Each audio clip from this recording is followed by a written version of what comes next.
One of the hardest parts of suffering is not the pain itself, it's the silence, the waiting, the long drawn out stretch of time when it seems like nothing is happening.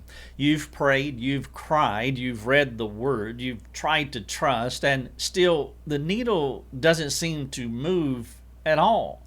The needle of life feels stuck. Your heart feels stuck, and God, quite honestly, feels quiet. But don't mistake silence for absence. Don't confuse inactivity for apathy. Just because you can't see what God is doing doesn't mean that He isn't doing anything. In fact, some of God's deepest and most lasting work in your soul happens in seasons that feel slow and hidden. This mystery is a key aspect of sanctification. It often moves at the pace of a seed underground. There's life beneath the soil. There's growth, there's stretching, there's rooting. But from the surface, it looks like nothing. Yet, even when you see no visible progress, God is nurturing something in you. It's like endurance, trust, humility, patience, maturity. And these fruits don't grow in the greenhouse of ease. They grow in the furnace of perseverance. Scripture is filled with people who waited in silence. Joseph sat in prison for years, forgotten. David hid in caves, hunted and slandered. Paul spent long seasons in confinement. And Jesus himself waited decades in obscurity before launching his public ministry. None of these moments were wasted. They were seasons of unseen preparation.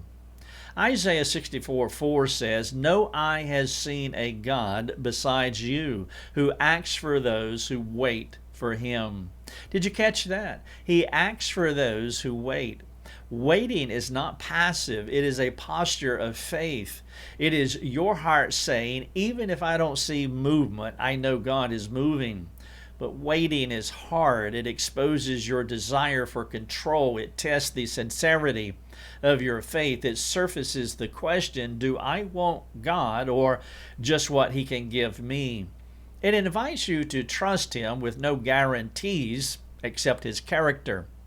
You might be tempted to despair in the delay, but don't. Let this truth re-anchor you. God's timeline is always perfect.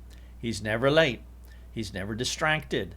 He's not overlooking you. He is forming something in you that may not bloom until later, but it will bloom. In John 15, Jesus reminds us that pruning is part of fruitfulness, and pruning often feels like loss. But it's the Lord removing what hinders growth, not because He's done with you, but because He's invested in you.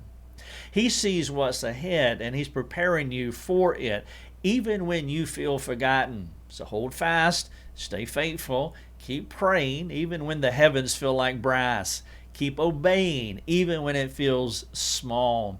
The God who began a good work in you will carry it to completion.